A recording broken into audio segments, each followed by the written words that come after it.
Bonjour à tous, j'espère que vous allez bien. Alors on se retrouve aujourd'hui pour une nouvelle review. Aujourd'hui, alors je vais vous parler d'un jeu qui est un jeu auto-édité, c'est-à-dire qu'il a été édité par Chloé Bonfil. Chloé Bonfil, elle a une chaîne qui s'appelle La Licorne Indigo, que vous retrouvez sur YouTube. Si j'y pense, je mettrai le lien de sa chaîne dans la description de cette vidéo. Alors, donc elle a fait le livre, le petit livre, il est à part du jeu. Voilà, donc c'est de l'auto-édition, hein, donc voilà, avec les cartes, le numéro de la carte, le nom, une petite citation, des mots-clés. Elle raconte un petit peu l'histoire de la carte. Là, elle laisse passer le message, la nourriture du marcheur. Là, c'est plus, comment dire, ouais, c'est encore des conseils. Et puis après, il y a des questions. Donc c'est vrai que c'est un petit livre qui est assez sympa avec des exemples de tirage. Voilà. Donc elle explique tout, hein, les mots-clés. Il était une fois la nourriture, voilà.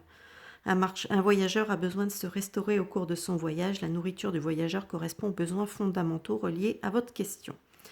Voilà, donc elle explique tout. C'est vraiment très sympa. Donc auto-édition.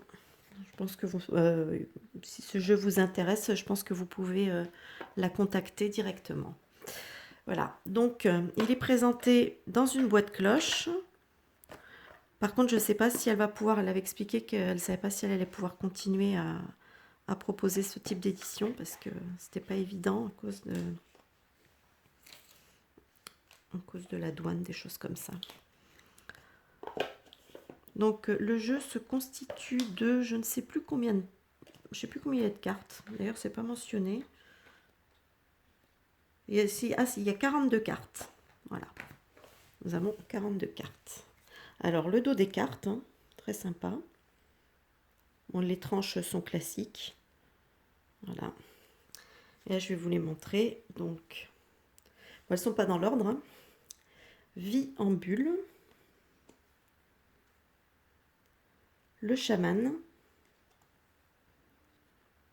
La tête pleine. Le don de soi. Les lanternes de papier. Le paradoxe. La porte inconnue.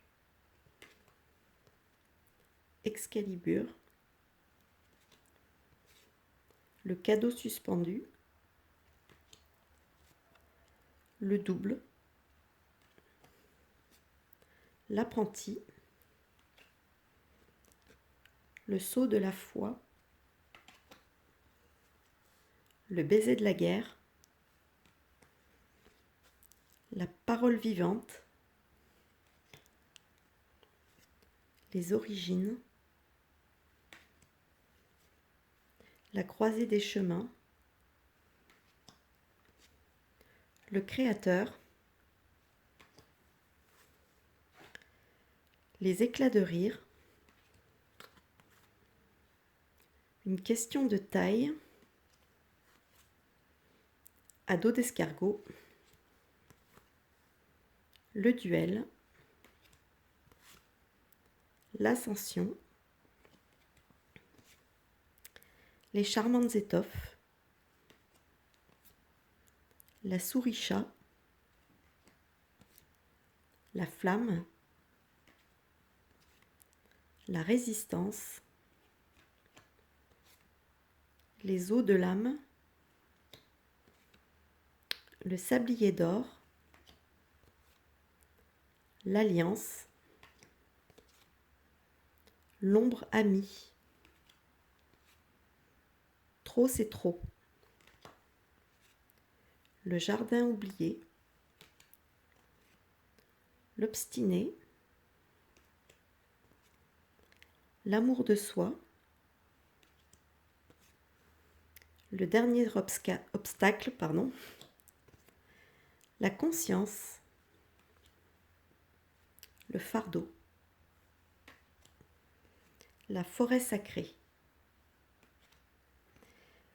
La quête. la balançoire enchantée, les ciseaux enchantés et le monstre. Voilà. Et là, elle explique, véritable compagnon de route, l'oracle du marcheur de papier a été conçu pour vous accompagner au quotidien dans vos petits et grands questionnements. Poétique et un brin philosophique, cet oracle est construit comme un voyage qui ramène ramène chez soi, pardon. Il se base sur la pensée un peu folle qui veut que chaque chose attire son contraire et que si vous partez, vous vous rencontrez. Si vous accueillez à bras ouverts vos blessures, vous les libérez. Alors, laissez les cartes vous interroger et vous surprendre et surtout, profitez du voyage. Voilà, très sympa, vraiment très sympathique jeu. Bah, écoutez, si ce jeu vous plaît, hein, n'hésitez pas à prendre contact avec Chloé hein, sur sa chaîne, je répète, la licorne indigo. Voilà. Écoutez, moi-même j'ai fait mon propre, c'est pas mon propre oracle, hein, j'ai dessiné un petit Lenormand. Donc le problème c'est que les cartes sont prêtes, je suis juste en train de me poser beaucoup de questions concernant l'impression, si je passe en auto-édition, etc. C'est un peu compliqué, donc j'espère pouvoir bientôt vous le présenter quand même, parce que je l'ai dessiné moi-même, n'étant pas du tout dessinatrice à la base, ça m'a demandé un très gros, très gros effort. Parce que franchement, mon niveau dessin était niveau maternel, première ou deuxième année, hein, d'accord. donc voilà, ça m'a demandé pas mal d'efforts à ce niveau-là pour le faire, mais bon, je me suis motivée et je l'ai fait. Voilà, bah écoutez, j'espère que cette petite review vous aura plu. En attendant, n'hésitez pas à partager, à mettre des petits pouces vers le haut, à mettre dans les commentaires ce que vous en avez pensé. Et moi, je vous souhaite un bon visionnage et je vous dis à bientôt pour une nouvelle vidéo. Bye bye!